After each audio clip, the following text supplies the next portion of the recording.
একজন ধর্ষক একদিনে ধর্ষক হয়ে ওঠে না, মায়ের পেট থেকে ধর্ষক হয়ে বের হয় নাই সে এই হাইপার সেক্সুয়ালাইজ দুনিয়াতে ডোজের পর ডোজ সে নিতে নিতে নিতে নিতে একটা পর্যায়ে তার চিন্তা চেতনাগুলো বিকৃত হয়ে গেছে। তো আজকে আমার আপনার সন্তানকে আমি এইরকম একটা দুনিয়ায় রেখে যাচ্ছি, হাইপার সেক্সুয়ালাইজ দুনিয়ায়, যেখানে প্রত্যেকটা মানুষ মানে আগুন হয়ে আছে, আগুন। এবং সেই আগুনের মধ্যে আমার আপনার সন্তানকে রেখে যাচ্ছি। কিরকম আগুন? যেমন ধরেন আজকে স্কুলে যখন আপনি পড়াবেন দেখবেন যেখানে সহশিক্ষা, আলিয়া মাদ্রাসাগুলোতে আপনি দেখবেন সহশিক্ষা, অথচ এমন একটা বয়সে ছেলে এবং মেয়ে বাচ্চাকে একসাথে রাখা হয়েছে যেই বয়সে তাদের মধ্যেকার যে যে হরমোন, আপনারা জানেন যে একটা পুরুষের মধ্যেকার যে যৌন আকর্ষণ চাহিদা, এটা তৈরি হয় হরমোনের মাধ্যমে। একটা মেয়ের মধ্যেও আরেকটা হরমোন দেওয়া আছে যেটা তার মধ্যে ওই চাহিদা তৈরি করে।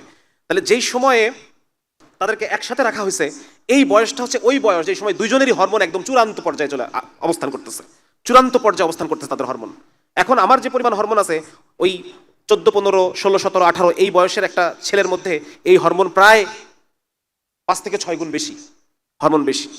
তাহলে তার মধ্যেকার যে শারীরিক সম্পর্কে লিপ্ত হওয়ার আগ্রহ বেশি না কম? অনেক বেশি, চিন্তার বাইরে।